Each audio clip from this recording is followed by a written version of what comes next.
All right. With the dip, we have several possible variations. I'm going to teach you all the different ones, but we're going to first start with the basic dip position. We have several variations that are based on body position.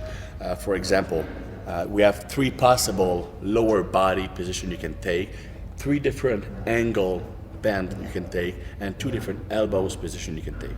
If you compound that all together, that's several possible exercises. But we're going to use the basic one, which use the middle position for all 3 segments. So the first portion is the leg. You want the upper leg to be pointed straight downward. You can bend your legs because you're tall. You can bend your lower leg, but you can't move that. That's pointed straight down to the floor.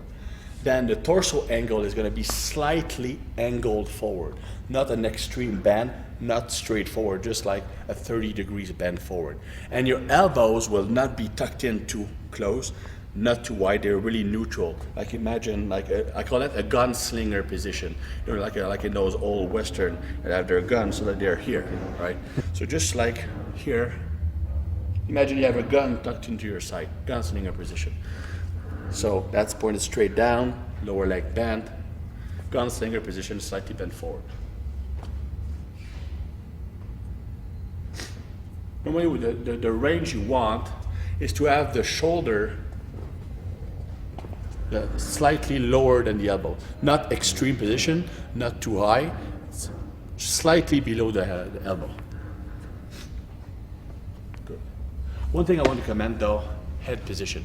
I didn't mention that. You want the head to be in line with the spine. Don't bend forward, don't extend, just stay in a neutral position.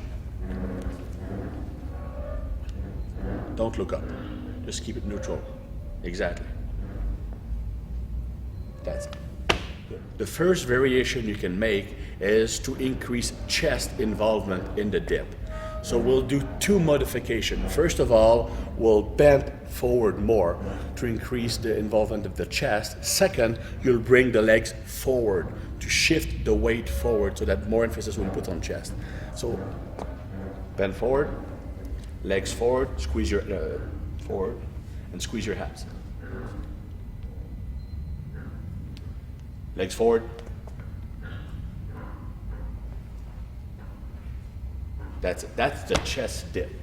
More forward, legs forward, shift the weight in front of you, increase chest involvement. The other big dip variation is to increase triceps involvement. So with the chest dip, we bent forward, brought the legs forward. With triceps, we do the opposite. So we make all the efforts possible to keep the upper torso perfectly straight, and you bring the legs backwards as much as you can, and you maintain that position when you go down. So to maintain the chest position, the chest dip position, you squeeze your abs to prevent your legs from moving back. So now what you're going to be doing is squeezing your glutes and lower back to keep the proper upright position. Legs back. Stay upright. That's it. Now, obviously, if you want to make the variation even more effective, you change the hand width. So for triceps, you'd be closer in. Closer in, elbows will be closer to the body, so that's more triceps here. If it's wider, then it's going to be a bit more chest. So we're going to use a slightly narrower grip, squeeze the glutes, legs back, upper body straight. Good. For this one, lock up at the end.